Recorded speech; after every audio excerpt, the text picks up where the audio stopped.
就到我哋咧開飯時候啦，預備煮飯就係聽日我哋有聚會，呢度好興 potluck 啦，咁我梗係咧啱啱我哋咧到咗好靚嘅 M9 和牛牛肋條，咁啊同大家去分享燜牛肋條啦，咁我覺得好好味，都我啲小朋友好中意食嘅，即係可以送好多碗飯。咁啊事不宜遲咧，就係、呢個咧方法咧係我阿嫲年代教落嘅，咁即係粗粗地用住先都得嘅嚇。咁啊揾個器皿啊，咁跟住咧。呢個係冰鮮嘅和牛，咁冰鮮嘅和牛咧就會喺負3負10度，咁咧就擺係啦，就同咧你嗰啲 frozen 即係負18度咧係唔一樣嘅，係啦。咁基本上咧可以攞定 tissue 咧吸一吸嗰啲嘅血水啦，你會見到咧佢係好靚晶狀咁嘅血水嘅，哇，係咪好正？你係見到佢咧係肥瘦適中，係啦，哇，見到嘛？係啦，就會係咧咁樣 size 度。一嚿咁啊，好即係因為佢會縮咗嘛，就會係所以就啱啱好呢個 big size 係啦。咁我嗱臨咧切晒先，跟住就再同大家講點樣煮啦。好多啊！呢度咧係有2.58 kg， 咁就係聽日咧招呼我哋啲朋友仔㗎啦。咁煮法咧通常咧可以有2個嘅，有啲人咧就中意用佢出水飛水。咁如果咧我自己整嘅咧，我就會將佢咧係我會選擇係煎香佢，咁就可以原汁原味的保留。咁咧頭先咧就係爆香咗啲洋葱啦，咁跟住咧而家咧就擺啲牛肋條落去咧，就每一邊都煎香佢嘅。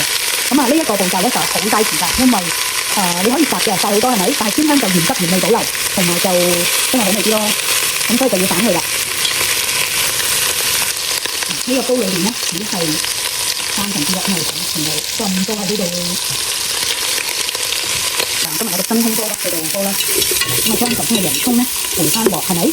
咁咧我就會咧再將咧呢個肉咧就擺翻落去，咁啊同埋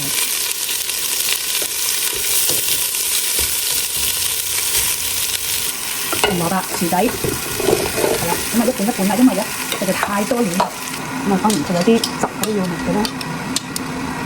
我哋咧就落啲蠔油，仲有就係茄汁，就加埋落去，加水落去。咁茄汁咧大概下3-4湯匙啦，蠔油都係啦。咁啊蠔油又係啦。如果你剩翻少少嘅，加啲水落去。但係咧呢一個咧燜，其實最重要嘅咧係咩咧？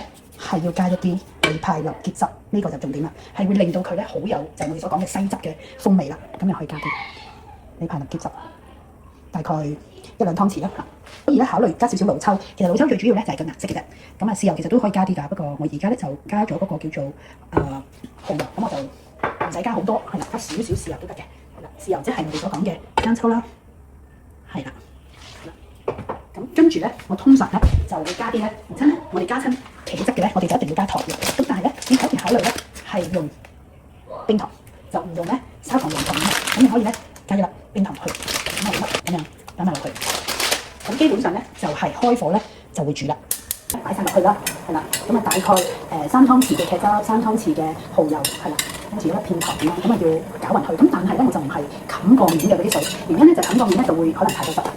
咁但係咧一陣間你就會發現咧佢會縮水嘅，佢會自己慢慢咧就會沉落去咧，就自己會變咗冚過面嘅。唔知你明唔明白啊？係啦，咁我咧就嘗試咧搞個底啦，等佢唔會黐底啦。呢個咧係我煮得好拿手嘅一個餸嚟嘅。咁我個女就都話：當然如果你去朋友屋企咧帶一個餸咧，你就帶呢個就最好㗎啦。可以咧，仲有啲唔同嘅煮法咧，就係加入新鮮嘅番茄啦，係啦。咁我今次咧真係冇落嘅，咁我有陣時會加新鮮番茄啦，同埋咧亦都可以咧加少少茄膏落去嘅。咁啊顏色咧就再靚啲啦，嗰個茄汁嘅味咧又再濃郁啲啦。咁頭先咧我哋覺得，我落3湯匙唔夠喎，咁所以我哋再另外落多咧2湯匙嘅茄汁，係啦，就讓佢咧嘅茄汁味係濃啲。咁所以咧其實咧可以當佢咧你見佢而家已經咧淋嗰啲水位又高咗啲㗎啦。咁一陣間咧就會再 mix 多一陣間就係咁。咁而家咧就開始去燜佢啦。今次將紅蘿蔔、薯仔、牛肋條分開上。如果你都喜歡我嘅分享，請你訂閱6個小孩的媽媽頻道啦。多謝支持。